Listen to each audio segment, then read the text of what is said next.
يا طيبة يا طيبة يا دوا العيانة اشتقنا لك والهوى نادانا. Many years ago in a small Indian village, a farmer had the misfortune of owing a large sum of money to the village moneylender. The moneylender, who was old and cunning, fancied the farmer's beautiful daughter, so he proposed a bargain. He said he would forego the farmer's debt if he could marry his daughter. Both the farmer and his daughter were horrified by the proposal. So the cunning moneylender suggested that they let Providence decide the matter. He told them that he would put a black pebble and a white pebble into an empty money bag. Then the girl would have to pick one pebble from the bag. If she picked the black pebble, she would become his wife and her father's debt would be forgiven. If she picked the white pebble, she need not marry him and her father's debt would still be forgiven. But if she refused to pick a pebble, her father would be thrown into jail.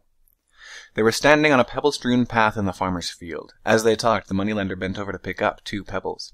As he picked them up, the sharp-eyed girl noticed that he had picked up 2 black pebbles and put them into the money bag. The moneylender then asked the girl to pick a pebble from the money bag. Now imagine that you were standing in the field. What would you have done if you were the girl? If you had to advise her, what would you have told her? Careful analysis would produce 3 possibilities. Number 1, the girl should refuse to take a pebble. Number 2, the girl should show that there were 2 black pebbles in the money bag and expose the moneylender as a cheat. Number 3, the girl should pick a black pebble and sacrifice herself in order to save her father from his debt and imprisonment. Take a moment to ponder over the story. The above story is used with the hope that it will make us appreciate the difference between lateral and logical thinking. The girl's dilemma cannot be solved with traditional logical thinking. Think of the consequences if she chooses.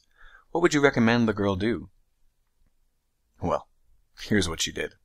The girl put her hand into the money bag and drew out a pebble. Without looking at it, she fumbled and let it fall onto the pebble-strewn path, where it immediately became lost among all the other pebbles. "Oh, how clumsy of me," she said. "But never mind, if you look into the money bag for the one that is left, you will be able to tell which pebble I picked." Since the remaining pebble is black, it must be assumed that she had picked the white one. And since the moneylender dared not admit his dishonesty, the girl changed what seemed an impossible situation into an extremely advantageous one. The moral of the story? Most complex problems do have a solution. It's only that we don't attempt to think.